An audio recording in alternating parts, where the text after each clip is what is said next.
What's up mga idol? Tatlong nakakagulat na balita para sa Hinebra. Pero bago mo sana ipagpatuloy ang panonood mo, ay huwag mong kalimutan na mag-subscribe bilang suporta sa aking YouTube channel. Maraming salamat idol. Sa darating na December 22, Biyernes ay maglalaban ang dalawang napakalakas na team sa PBA. Ito nga ay ang Meralco Bolts kontra naman sa Barangay Hinebra. Medyo malayo ang agwat ng dalawang teams na ito sa standing. Nasa number 2 ang Meralco na may 6-1 win-loss record at may 4-game winning streak, samantalang ang Hinebra naman ay nasa number 6 na may 4-3 win-loss record at 2-game losing streak.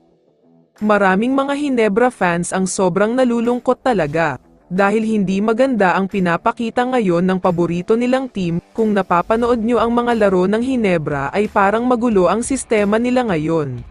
Pero understandable naman ito dahil nga maraming kulang sa kanila ngayon, tapos may mga bagong players pa tulad ni na Maverick Ahan Misi at Tony Bishop, kaya naman nangangapa pa ngayon ang Barangay Hinebra.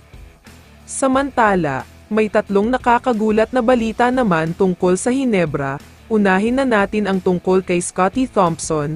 Ayon kasi sa mga source ay posible na daw na magbalik si Scottie sa magiging laban nila kontra sa Meralco. Ang initial na pagbabalik dapat niya ay sa December 25 pa kontra sa TNT Tropang Giga, pero mabilis daw ang pag-recover ng injury niya kaya naman medyo malaki daw ang chance na magbabalik na siya sa December 22.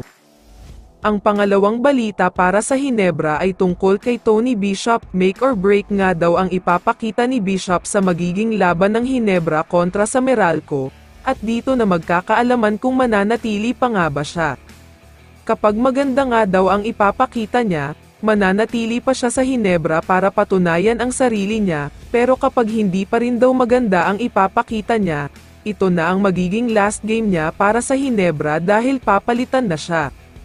Ang pinakahuling balita naman ay tungkol sa resident best import ng Hinebra na si Justin Brownlee. Nalalapit na rin ang pagbabalik ni JB, dahil sa January ay matatapos na ang suspension na ipinataw sa kanya noong SEA Games.